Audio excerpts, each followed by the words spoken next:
ප්‍රශ්නයක් තමයි මෙතුමා දැන් මෑත කාලයේදී කතා බහට ලක් වෙලා තියෙනවා මේ අමාත්‍ය මණ්ඩල සංශෝධනයක් අත ළඟ එනවා කියලා. එතකොට මේ අමාත්‍ය මණ්ඩල සංශෝධනයේදී අගමැතිතුමිය ඉවත් වෙනවා කියලා ආරංචි මාර්ග සඳහන් වෙනවා.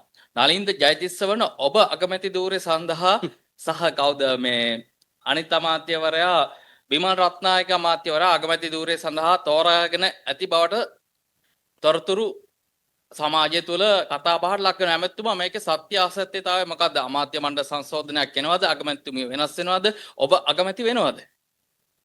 ඒක සම්පූර්ණ අසත්‍ය පුවතක් සහ අසත්‍ය තොරතුරු වාර්තාකරණයක්. අමාත්‍ය මණ්ඩලයේ සංශෝධනය සඳහා හෝ අගමැතිතුමිය වෙනස් කිරීම සඳහා කිසිම සාකච්ඡාවක් යෝජනාවක් අපි අතර පැවතිලා නැහැ. එය සමහරට අපේ විරුද්ධවාදී නැත්නම් අවධානය දිනා ගැනීම සඳහා සමහර මාධ්‍ය ඇතුළේ මතු කරන ප්‍රවෘත්තියක් වෙන්නට පුළුවන්. කිසිම ආකාරයක කැබිනට් මණ්ඩල සංශෝධනයක් පිළිබඳව අපි සාකච්ඡා කළා නැහැ.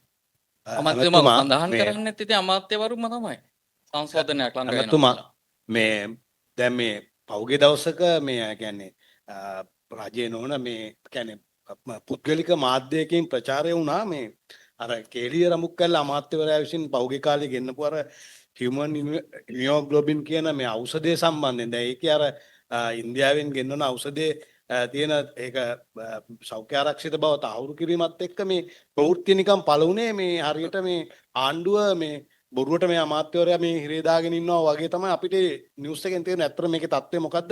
මේ බොරුවටද මේ අමාත්‍යවරයා මේ හිරේ දාගෙන ඉන්නේ?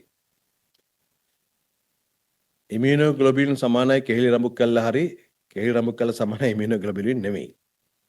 ඉමියුනෝග්ලොබින් කියන ඖෂධය අපි විටින් විට ආනයනය කරනවා. ඒක අපේ රටේ රෝගීන්ට ලබා දීම අත්‍යවශ්‍ය නිසා.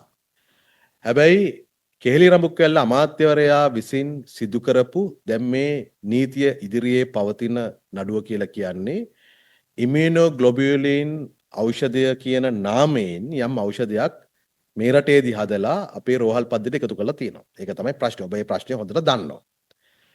ඒතකොට ඒක කතාව ඒක ඉවරයි එතනින්. ඉවරයි කියලා කියන්නේ ඒක නඩුවක් යන කටයුත්තක්.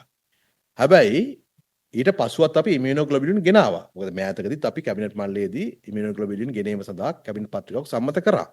මේ ඊට පසුව ඉන්දියාවේ පිළිගත් සමාගමකින් ලංකාවේ පිළිගත් සැපයුම්කරුවෙක් කරහා ඉමියුනෝග්ලොබින් තොගයක් අරගෙන ආවා. ඒක භාවිතා කරමින් ඉන්දියෙද්දී තැනක දෙයක යම් පැමිණි ලැබිලා තිබුණා. ඒ අනුව ජාතික ඖෂධ නියමන අධිකාරිය ගැන පරීක්ෂණ කරා. ඒ පිටුරුලා තිබුණු තොගය භාවිතා කිරීම తాවකාලික නතර කරා. යලිත් පරීක්ෂණ කරගෙන ගියා. ඊට පස්සේ ඒ සම්බන්ධයෙන් ලංකාවේ ජාතික ඖෂධ නියමන අධිකාරියේ විද්‍යාගාරයෙන් සහ ඉන්දියාවේ විද්‍යාගාර වලින් පරීක්ෂණ වාර්තා ලැබුණා. ඒ වාර්තා මත පදනම් වෙලා විශේෂඥ වෛද්‍යවරුන්ගේ කණ්ඩායමක සම්බන්ධයෙන් ඉන්න ඒ ඉමියුනෝග්ලොබියුලින් තොගය යලි භාවිතයට ගන්න පුළුවන් කියලා නිර්දේශ කළා තියෙනවා.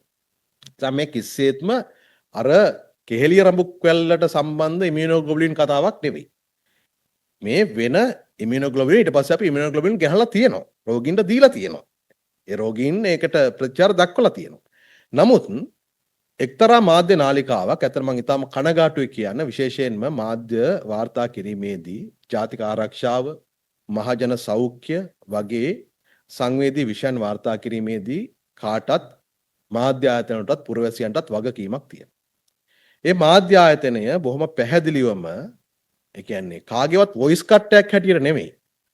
ඒ ආයතනය මගින් පළ කරන ප්‍රවෘත්තියේ නිවේදකයාගේ කටින් කියපු දේ තමයි එම ඖෂධ තොගය භාවිතයෙන් ඉවත් කිරීමට පියවරගත් අතර එම ඖෂධ ගෙන්වා රෝගීන්ට ලබා දීම සම්බන්ධයෙන් හිටපු සෞඛ්‍ය අමාත්‍ය කෙහෙලිය රඹුක්වැල්ල මහතාද නීති හමුව රැගෙන ලැබුවා. කෙසේ වෙතත් භාවිතයෙන් ඉවත් කරන ලද ඉමියුනෝග්ලොබින් ඖෂධ වලින් කොටසක් යලි භාවිතයට ගැනීමට ඖෂධ නියාමන අධිකාරිය පියවරගෙන ඇති බව. මේ කියන්නේ මොකද්ද? කෙහෙලිය රඹුක්වැල්ල ඇමතිවරයාට නීතිය හමුවට යන්නට හේතු සාධක වෙච්ච ඉමියුනෝග්ලොබින් ඖෂධ තොගය ඖෂධ නියාමන අධිකාරිය විසින් යලිත් භාවිතයට ගන්න අවසර දුන්නේ නැහැ කියන එක. ඒතර මේක මම හිතන්නේ නැහැ නොදැන කරපු වරදක් කියලා. බොහොම පැහැදිලිව වංචනිකව, ද්වේෂසහගතව මේ රටේ මහජන සෞඛ්‍ය පිළිබඳව ජනතාවගේ විශ්වාසය බිඳ වැටීම සඳහා කරන ලද දෙයක් හැටියට මම සලකන්නේ. මොකද මේක තාම නිවැරදි කරගෙන නැහැ. මේ මාධ්‍ය ආයතනය. අනිත් එක මේකේ යම් වික්ෂිප්තභාවයක් මහජන කලබලයක් ඇති වෙලා තියෙනවා. මේ ප්‍රවෘත්තිය පදනම් කරගෙන මහින්ද පතිර වගේ අය මම මේ නම කිව්වේ නේද ඒ ආණ්ඩුවක හිටපු මාධ්‍ය සම්බන්ධයෙන් ප්‍රධානියෙක් නිසා ඒ ප්‍රවෘත්ති නාලිකාවෙන් පෝෂණය වෙන මහින්ද පතිර වගේ අය ඊට පස්සේ සමාජ මාධ්‍යවල ප්‍රොෆයිල් වල පේජ් වල සහ YouTube වල අදහස් දක්වලා තිබුණා මේ කෙහෙලි රඹුක් වැල්ලට හිර යන්න සිදුවෙච්ච ඉම්යුනෝග්ලොබිනුන් තොගය මේ ආණ්ඩුව විසින් භාවිත කරන අවසර ලබා දුන්නා කියලා. මේක පැහැදිලිවම මාධ්‍ය ආභාවිතා කිරීමක් විතරක් නෙවෙයි ඒ මාධ්‍ය වලට අවසර ලබා දීපේදී එකඟ වන ලද මහජන සෞඛ්‍ය සම්බන්ධයෙන් තබාගත යුතු විශ්වාසය පළුදු කිරීමක්. සම කනගාටු වෙනවා ඒ ආයතන ගැන සහ කරුණාකර ඒක නිවැරදි කිරීමක් කරන්න. කොහොමත් අපි මේ දැනුවත්වම මේ හදන්න හදපු වැරදි සාගත ප්‍රවෘත්තිය පිළිබඳව පරීක්ෂණ කරන්න කියලා සහ මේ ප්‍රවෘත්තිය පදනම් කරගෙන සමාජ මාධ්‍යවල බොරු බීතියක් හදපු අයට එරෙහිව නීතිමය ක්‍රියාමාර්ග ගන්න කියලා අපි අදාළ නීති අංශ දැනුවත් කළා තියෙනවා.